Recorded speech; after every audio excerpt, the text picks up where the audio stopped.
Now, we have a CBS News investigation of a danger on America's highways.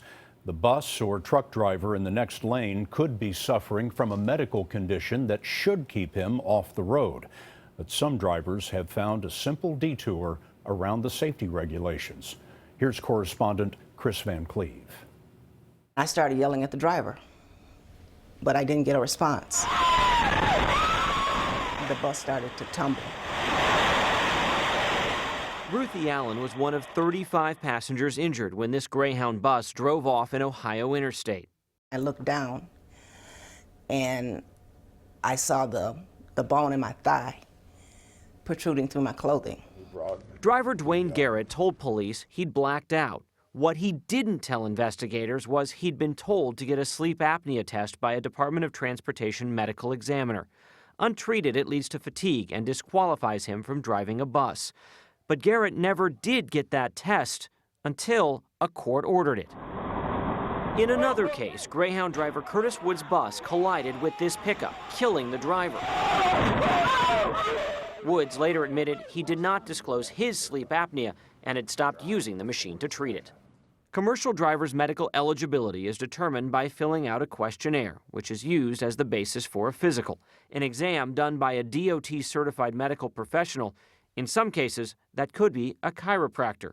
And our investigation found multiple cases where drivers left off dangerous conditions from that government medical form. Have you drunk on alcohol today? Not for a while. Investigators only discovered truck driver Daniel Scott had alcoholic hepatitis and deteriorating vision after an accident prompted a review of his medical records. Neither condition had been properly disclosed on his DOT form. Self-reporting is a difficult proposition because it depends upon the person being truthful. Rose McMurray is the former chief safety officer at the Federal Motor Carrier Safety Administration, or FMCSA. I think that the government is trying very hard to improve that system by having these medical examiners do a better job. They're considering now whether sleep disorder testing should also be included in the medical exam.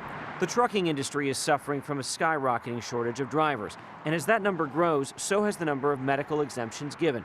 FMCSA has granted nearly 2,400 exemptions for drivers with seizures, certain kinds of diabetes, and vision or hearing loss, conditions that would typically disqualify someone from driving.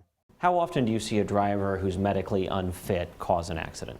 All the time. Steve Gersten is the founder of the Truck Accident Attorneys Roundtable. For the trucking companies, they want to look the other way, even when they know a lot of these truckers really should not be behind the wheel because they're too dangerous for everybody else on the road.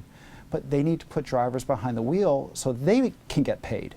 2 years after the accident in that Ohio cornfield, Allen is still dealing with devastating injuries. You're allowing this person who could possibly kill people drive a weapon on the highway, and it's just not right. FMCSA would not agree to talk to us on camera. Despite overhauling the system to combat fraud, the government acknowledges it still relies on drivers to self-report dangerous medical conditions. Scott, we talked to 24 states. Only 4 of them collect medical data when there's an accident. Kris Van Cleave with our investigative report tonight. Kris, thank you.